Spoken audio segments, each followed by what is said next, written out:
정영택 목사의 쉐마 바이블입니다. 제가 여러분들과 함께 쉐마 바이블이라고 하는 주제를 가지고 성경을 나누었습니다. 창세기도 나누었고 또 마태복음, 마가복음, 누가복음도 나누었습니다. 이번에는 로마서를 여러분과 함께 나누려고 생각하고 있습니다. 저는 이런 강의를 할 때마다 강의한다고 생각하지 않습니다. 그리고 가르친다고 생각하지 않습니다. 그래서 제가 이렇게 말합니다. 영어는 잘 못하지만 This is not teaching but sharing. 이거는 가르치는 것이 아니고 나누는 것이다. 여러분과 제가 함께 말씀을 나누는 것입니다. 로마서를 나누게 되는 것입니다. 그런데 쉐마 바이블이라는 말을 제가 썼습니다. 정영택 목사의 쉐마 바이블. 그 쉐마라고 하는 말은 잘 아는 대로 신명기 6장에서 들으라 이스라엘, 우리말로는 이스라엘아 들으라 하는 그 말씀에서 들으라 하는 데서 이제 생각한 것입니다. 바로 듣는다고 하는 것이 쉐마, 이런 말이 되겠습니다. 이스라엘아 들으라. 우리도 하나님의 말씀을 듣자. 근데 하나님의 말씀을 어떻게 듣는가? 오늘 이제 여러분들에게 다시 한번 이 부분에 대한 말씀을 드리겠습니다. 그것은 무엇이냐 하면 우선 말씀으로 듣자. 이 본문에 있는 말씀으로 듣자 하는 것입니다. 여러분, 우리는 많은 설교를 듣습니다. 또 성경 해석을 듣습니다. 그리고 또 여러 유명한 분들의 말씀을 듣습니다. 근데 가장 중요한 것은 내가 이 본문으로부터 말씀을 듣는가 하는 것입니다. 말씀으로 듣자. 누가 뭐라고 그러든 말씀으로 듣자 하는 것입니다. 그래서 말씀에 있는 대로 사실 그대로 로마서 1장 1절에 예수 그리스도의 종 바울은 사도로 부르심을 받아 하나님의 복음을 위하여 택정함을 입었으니, 이 본문 그대로 듣자는 것이죠. 그러면은 여기서 예수 그리스도의 종 바울이 누구입니까? 예수 그리스도의 종 바울이라는 것이죠. 근데 이 바울은 사도로 부르심을 받았다. 사도가 된 것은 부르심을 받은 것이다. 왜 부르심을 받았는가? 하나님의 복음을 위하여 부르심을 받았을 뿐만 아니라 특정함도 입었다 하는 것입니다. 여러분, 무슨 다른 해석이 필요합니까? 이 본문에서 그대로 바울은 예수 그리스도의 종, 사도로 부르심을 받았어, 하나님의 복음을 위해서 특정함을 입은 사람이다 하는 명제가 그대로 나오지 않습니까? 본문에 있는 그대로 가감없이 듣자는 것이죠. 그리고 그 다음에 마음으로 듣자는 것입니다. 내가 얼마나 깊이 생각할 수 있느냐 없느냐라고 하는 문제가 있습니다만 내 마음으로 생각하는 것입니다. 바울은 예수 그리스도의 종이다. 그는 사도가 되었구나. 직분을 받았다는 것이죠. 부르심을 받았다. 부르심을 받았다는 것이 무엇일까? 그리고 부르심의 이유는 하나님의 복음을 위한 것이다.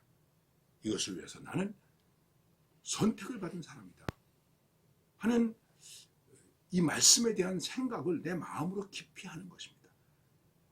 이것을 우리는 소위 묵상이라고 얘기하는 것입니다. 이렇게 내 마음으로, 즉 생각으로 들어야 된다는 것이죠. 이 속에서 무엇이 나오겠습니까? 해석이 나오는 것입니다. 마음이 나오는 것입니다. 그 다음에 또 한 가지는 삶으로 듣기. 그러면 내가 내 삶 속에서 이 말씀을 들으면서 사는 것이 무엇이냐? 이것을 말하는 것입니다. 삶으로 듣기. 그때 생각해야죠. 과연 이 말씀 속에서 성령님은 나에게 어떤 깨우침을 주시는가?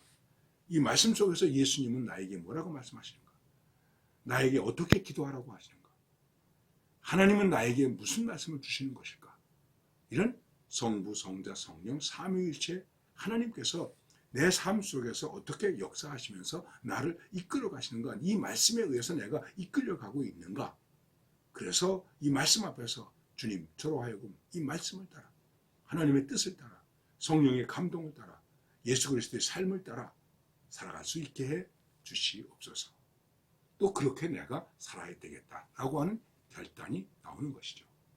그래서 여러분들에게 아주 기본적인 말씀이지만은 우리는 쉐마 바이블이라고 얘기할 때 제가 드리는 것은 말씀으로 듣고 마음으로 듣고, 즉 생각으로 듣고, 그 다음에 삶으로 듣는 쉐마 바이블.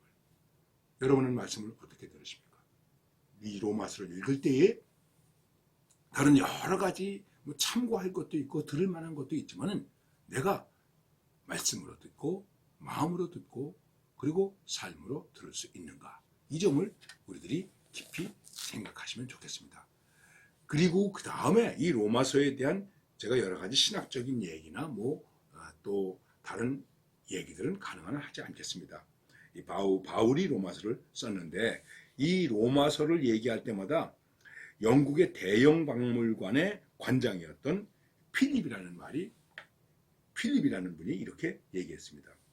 세계를 다 준다고 해도 대형 박물관과 바꾸지 않겠다. 그런데 사도 바울이 친필로 쓴 로마서가 한 장만이라도 있다면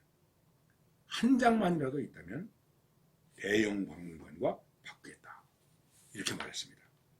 로마서의 가치에 대한 찬사는 끝이 없습니다. 현존하는 가장 심오한 책이다. 콜렐리지라고 하는 분이 그렇게 말했습니다. 기독교 사상의 대성당이다. 심지어 로마서는 성서라고 하는 가락지에 보물과 같다. 유명한 경건주의 신앙을 우리에게 많이 강조하고 일으킨 스페너가 한 얘기입니다. 로마서는 성경이라고 하는 가락지가 우리에게 있다면 그 가락지 가운데 가장 가운데 박혀있는 보석과 같은 것이다. 우리는 흔히 로마서 그러면 믿음으로 말미암아 의로워진다고 하는 얘기를 합니다. 그렇습니다. 그리고 또 로마서 그러면 상당히 어렵게 생각하는 분도 많이 있습니다. 과연 이 로마서가 우리에게 있어서 어떤 보석과 같은 말씀일까? 하나님의 의, 그리고 구원, 그 다음에 그 구원을 받은 사람이 하나님 앞에서 어떻게 하나님의 주권에 의해서 살아가는가, 성숙할 수 있는가, 섬김을 가질 수 있는가, 그래서 복음의 역사를 일으킬 수 있는가라고 하는 것을 우리들에게 얘기해주고 있는 것입니다. 그러면서 로마서는 16장으로 되어 있는데 1장에서 8장까지는 그 구원에 대해서 우리들이 복음을 받아들이는 것에 대해서 얘기하고 있고, 그 다음에 9장에서부터 11장까지는 잠깐 막간처럼 유대인들의 구원에 관한 얘기를 하고 있습니다.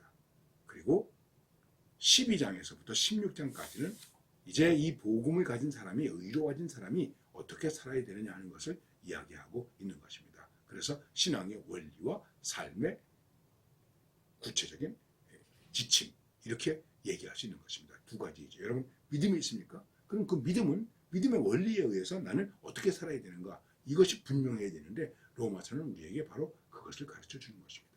이제 이 로마서를 함께 묵상하면서 여러분 속에 신앙이 보석처럼 박힐 수 있는, 또 그 보석이 발견될 수 있는 그런 말씀의 축복이 함께 할 수 있기를 바랍니다.